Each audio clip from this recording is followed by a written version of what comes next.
क्या आप जानते हैं जिस सरकारी अस्पताल में आज लाखों लोग इलाज कराने जाते हैं उसकी शुरुआत अंग्रेजों ने अपने फायदे के लिए की थी। लेकिन तब से अब तक इसमें क्या बदला? क्या सरकारी अस्पतालों की हालत सुधरी या हालात और बदतर हो गए? आज हम आपको ब्रिटिश काल से लेकर 2024 तक सरकारी अस्पतालों की पूरी कहानी सुनाने वाले हैं। एक ऐसी कहानी जिसमें बीमारी भी है, राजनीति भी, लापरवाही भी और सुधार की उम्मीद भी। लेकिन वीडियो शुरू करने से पहले मैं आपको आपके फायदे की बातें बता दूं। अगर आपको या आपके घर में किसी को भी बीपी या डायबिटीज की प्रॉब्लम है तो आप वीडियो के डिस्क्रिप्शन में दिए गए लिंक से मेडिकल इक्विपमेंट्स ले सकते हैं, जैसे शुगर लेवल चेक करने की मशीन या बीपी चेक करने की मशीनें, जो आपको डेली लाइफ में यूज करने में फायदा देंगी।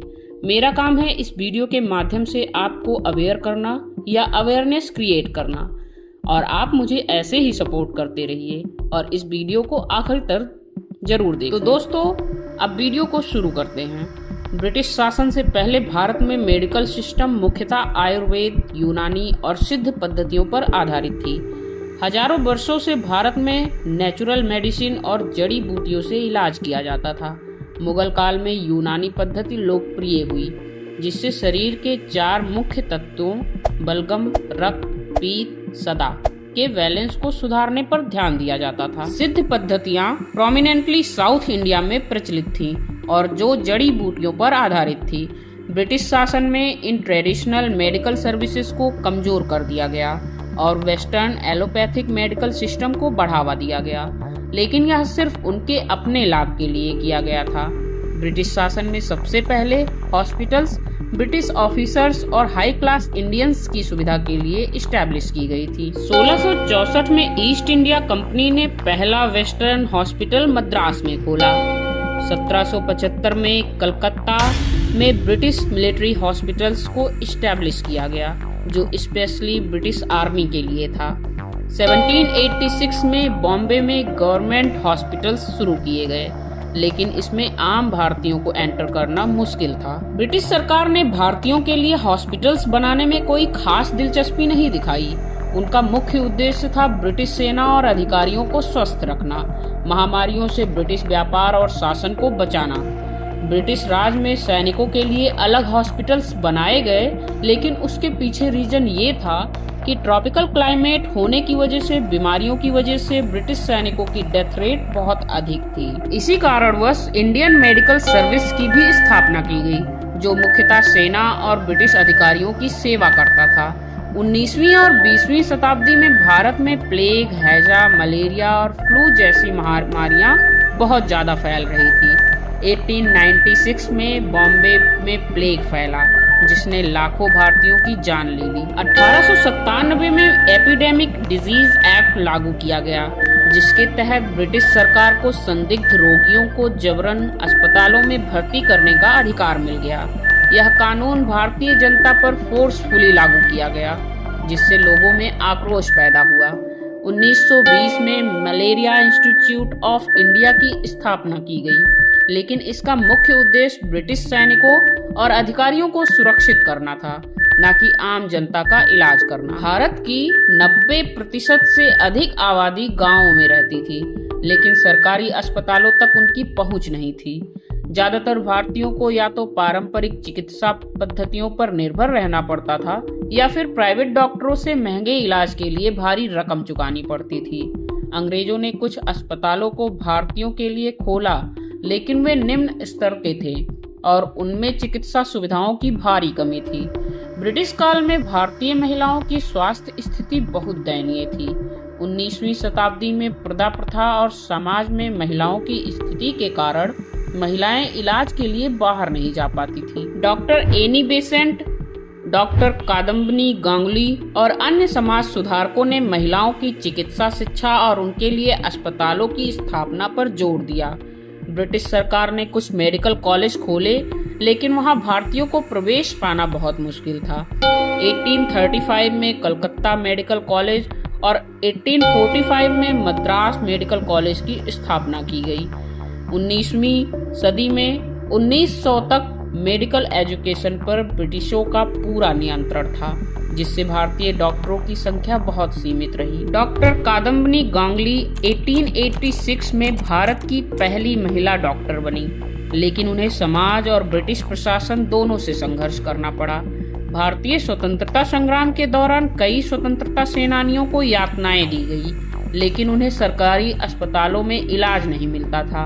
जलियांवाला बाग हत्याकांड 1919 के दौरान घायल भारतीयों को अस्पतालों में भर्ती नहीं कराया गया, यहाँ तक कि किया नहीं जाने दिया गया। महात्मा गांधी, सुभाष चंद्र बोस और अन्य नेताओं ने भारतीयों के लिए बेहतर स्वास्थ्य सेवाओं की मांग की थी। ब्रिटिश सरकार ने स्वास्थ्य सुधारों का दावा तो किया, लेकिन असल में उन्होंने सिर्फ अपना शासन बनाए रखने के लिए कुछ कदम उठाए। 1946 में भोर कमेटी का गठन किया गया, जिसने स्वतंत्र भारत के लिए एक राष्ट्रीय स्वास्थ्य नीति की रूपरेखा तैयार की। भोर कमेटी की सिफारिशें आगे चलकर भारत की पहली स्वास्थ्य नीति 1953 का नींव बनी। स्वतंत्रता के बाद भारत को एक नए राष्ट्र के रूप में स्वास्थ्य व्यवस्था की गंभीर चुनौतियों का सामना करना पड़ा। ब्रिटिश शासन के दौरान स्वास्थ्य सेवाएं मुख्य रूप से शहरी क्षेत्रों और ब्रिटिश प्रशासन के लिए केंद्रित थी, लेकिन आज़ादी के बाद भारत सरकार को पूरे देश में स्वास्थ्य सेवाओं का विस्तार करने, ग्रामीण क्षेत्रों तक स्वास्थ्य सुविधाएं पहुंचाने और महामारी नियंत्रण करने की जरूरत थी। 1947 में भारत की स्वास्थ्य व्यवस्था बेहद कमजोर थी। 80% आबादी ग्रामीण क्षेत्रों में रहती थी, लेकिन 90% से ज्यादा स्वास्थ्य सेवाएं शहरी इलाकों में केंद्रित थी। डॉक्टरों की भारी कमी थी। 10,000 पीपल्स पर सिर्फ 2 डॉक्टर उपलब्ध थे। अस्पतालों की संख्या कम थी। पूरे देश में केवल 725 सरकारी अस्पताल थे। मातृ मृत्यु दर और शिशु मृत्यु दर बहुत अधिक थी। 1000 न्यूबॉर्न बेबीज में से 160 की मृत्यु हो जाती थी। कम्युनिकेबल डिजीज, टीबी, मलेरिया, हैजा, प्लेग बहुत तेजी से फैलते थे। मेडिकल शिक्षा भी कमजोर थी। मेडिकल कॉलेज बहुत कम थे और उच्च स्तर की रिसर्च सुविधाएं नहीं थी। इसलिए नई सरकार के सामने सबसे बड़ी चुनौती थी स्वास्थ्य सेवाओं का विस्तार करना और इसे सभी के लिए सुलभ बनाना। आजादी के तुरंत बाद सरकार ने स्वास्थ्य सेवाओं को सुधारने के लिए कई कदम उठाए। 1946 में भोर कमेटी की रिपोर्ट लागू करने की पहल हुई। 1951 में भारत की पहली पंचवर्षीय योजना लागू की गई, जिसमें स्वास्थ्य सेवाओं को प्राथमिकता दी गई थी। प्राथमिक स्वास्थ्य केंद्रों PHC की स्थापना का प्रस्ताव रखा गया। जिला और सामुदायिक अस्पतालों की संख्या बढ़ाने की योजनाएं बनी। ग्रामीण क्षेत्रों में डॉक्टरों और नर्सों की संख्या बढ़ाने के प्रयास शुरू हुए। हालांकि इन प्रयासों का असर सीमित रहा, क्योंकि स्वास्थ्य बजट बहुत कम था और जनसंख्या वृद्धि तेजी से हो रही थी। हर गांव और छोटे कस्बों में प्राथमिक स्वास्थ्य केंद्र खोलने की योजना बनी। सरकार ने स्वास्थ्य कार्यकर्ताओं और आशा कार्यकर्ताओं को ट्रेनिंग देना शुरू किया। 1960s तक 2000 से अधिक PHC स्थापित किए जा चुके थे। 1950s के दशक में भारत में मलेरिया सबसे बड़ा स्वास्थ्य संकट था। राष्ट्रीय मलेरिया उन्मूलन कार्यक्रम 1953 में लाया गया। कार्यक्रम के तहत देश भर में DDT स्प्रे अभियान चलाया गया, जिससे 1960s के दशक तक मलेरिया के मामलों में 75% तक की कमी आई। भारत में हर साल लाखों लोग टीबी से मरते थे। 1962 में राष्ट्रीय क्षय रोग नियंत्रण नेशनल ट्यूबरक्लोसिस कंट्रोल प्रोग्राम शुरू किया गया। 1950 के दशक में पोलियो और चेचक से हजारों लोग मरते थे। 1960 में WHO की मदद से चेचक टीकाकरण कार्यक्रम शुरू हुआ। हालांकि योजनाएं बन रही थी, लेकिन ग्राउंड लेवल पर स्वास्थ्य सेवाएं कमजोर बनी रहीं। 1960 और 70 के दशक में भारत को 2 बड़ी स्वास्थ्य चुनौतियों का सामना करना पड़ा। एक था तेजी से बढ़ती जनसंख्या और दूसरा था गरीबी और कुपोषण। 1947 में भारत की जनसंख्या 34 करोड़ थी, जो 1980 तक 68 करोड़ हो गई। इतनी तेजी से बढ़ती जनसंख्या के लिए पर्याप्त अस्पताल और स्वास्थ्य सेवाएं उपलब्ध कराना मुश्किल था। 1965 में भारत पाकिस्तान युद्ध और 1971 में बांग्लादेश युद्ध के कारण भारत की अर्थव्यवस्था पर असर पड़ा। 1975 में आपातकाल के दौरान स्वास्थ्य सुधारों पर ध्यान कम हो गया। 1970 के दशक में भारत की 50% आबादी गरीबी रेखा से नीचे थी। कुपोषण के कारण बच्चों की मृत्यु दर बहुत अधिक। सरकार ने जनसंख्या नियंत्रण के लिए परिवार नियोजन अभियान 1970 में लागू किया। 1975 में नसबंदी कार्यक्रम शुरू हुआ, लेकिन जबरदस्ती किए जाने के कारण यह विवादों में रहा। 1978 में एक नई स्वास्थ्य नीति लाई गई। सरकार ने सभी के लिए सस्ती स्वास्थ्य सेवाएं उपलब्ध कराने की घोषणा की। अस्पतालों में निःशुल्क इलाज और दवाइयां देने की शुरुआत हुई। 1980 तक भारत की स्वास्थ्य व्यवस्था की स्थिति में बदलाव आए। प्राथमिक स्वास्थ्य केंद्र की संख्या बढ़ गई। टीकाकरण कार्यक्रमों से चेचक और पोलियो के मामलों में कमी आई। ग्रामीण क्षेत्रों तक स्वास्थ्य सेवाएं पहुंचाने की कोशिश की गई, लेकिन बड़ी समस्याएं अभी भी बनी रही। सरकारी अस्पतालों में डॉक्टरों की कमी, भ्रष्टाचार और संसाधनों की खराब स्थिति बनी रही।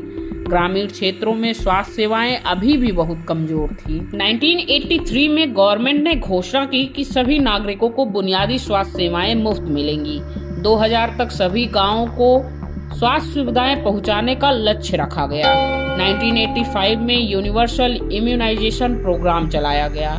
इस योजना के तहत पोलियो, टीबी, डिफ्थेरिया, टेटनस, काली खांसी और खसरा जैसी बीमारियों के लिए बच्चों का मुफ्त टीकाकरण शुरू किया गया, लेकिन कई गांवों तक वैक्सीन पहुंचाने की व्यवस्था नहीं थी। टीकाकरण अभियान सही तरीके से लागू नहीं हो पाया, जिससे कुछ बीमारियों पर पूरी तरह काबू नहीं पाया जा सका। सरकार ने मलेरिया उन्मूलन के लिए बड़े पैमाने पर प्रयास किए। गांवों में डीडीटी स्प्रे किए गए, मलेरिया रोधी दवाइयां दी गई। 1991 में भारत में आर्थिक सुधार हुए, जिससे निजी अस्पतालों और मेडिकल कॉलेजों की संख्या बढ़ने लगी। कई बड़े शहरों में अपोलो, फोर्टिस, मैक्स और अन्य प्राइवेट हॉस्पिटल्स स्थापित किए गए, लेकिन समस्या ये हुई कि सरकार ने स्वास्थ्य बजट में कटौती कर दी, जिससे सरकारी अस्पतालों की सुविधाएं और खराब हो गई। गरीबों को सरकारी अस्पतालों में इलाज मिलना मुश्किल हो गया, क्योंकि डॉक्टरों की संख्या कम होती गई। भ्रष्टाचार बढ़ ही रहा था। अस्पतालों में दवाइयां कागजों पर खरीदी जाती थी, लेकिन मरीजों को नहीं मिलती थी। महिलाओं और न्यूबॉर्न बेबीज की मृत्यु दर को कम करने के लिए reproductive and child health programme शुरू किया गया। गर्भवती महिलाओं के लिए टीकाकरण और संस्थागत प्रसव को बढ़ावा दिया गया। कई ग्रामीण क्षेत्रों में डिलीवरी के लिए अस्पतालों में जाने की परंपरा नहीं थी, जिससे घर में प्रसव के दौरान कई महिलाओं की मौत हो जाती थी। सरकारी योजनाएं कागजों पर तो अच्छी थी, लेकिन उनका सही से प्रोग्रामिंग नहीं हो रहा था। सन 2000 के बाद भारत में स्वास्थ्य सेवाओं को सुधारने के लिए कई नई योजनाएं शुरू की गई। सरकार ने national health mission, Ayushman Bharat और यूनिवर्सल हेल्थ केयर की दिशा में कदम बढ़ाए। पोलियो को खत्म करने की दिशा में इतना बड़ा काम हुआ कि 2014 में भारत को पोलियो मुक्त घोषित किया गया। मिशन इंद्रधनुष 2014 के तहत सभी बच्चों को टीका देने का लक्ष्य रखा गया। आयुर्वेद, योग, यूनानी, सिद्ध और होम्योपैथी को बढ़ावा देने के लिए अलग मंत्रालय बनाया गया। 2015 के बाद भारत के हेल्थ केयर सिस्टम में डिजिटल क्रांति आई। आयुष्मान भारत योजना और कोविड-19 महामारी के प्रभाव से बड़े बदलाव देखने को मिले। सरकारी योजनाओं और टेक्नोलॉजी के सहारे सुधार की कोशिशें हुई। 2018 में आयुष्मान भारत योजना की शुरुआत की गई। गरीबों को 5 लाख रुपए तक का मुफ्त इलाज देने की घोषणा की गई। सरकार और कुछ निजी अस्पतालों में मुफ्त इलाज की सुविधा भी दी गई। लाखों लोगों को हेल्थ इंश्योरेंस का फायदा मिला। टेलीमेडिसिन, ऑनलाइन कंसल्टेशन को बढ़ावा मिला। सरकारी अस्पतालों में डिजिटल रिकॉर्ड रखने की प्रक्रिया शुरू हुई। भारत ने सबसे तेज वैक्सीनेशन ड्राइव चलाई। 2021 तक करोड़ों लोगों को वैक्सीन दी गई। सरकारी अस्पतालों में ऑक्सीजन सप्लाई, आईसीयू बेड और टेस्टिंग सुविधाओं में सुधार हुआ।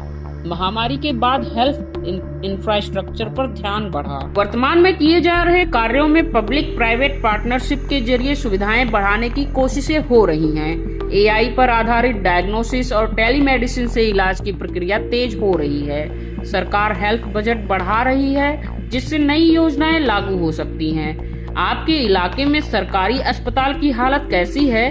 क्या सच में सुधार हो रहा है या सिर्फ कागजों पर है? हमें कमेंट में लिख कर बताइए।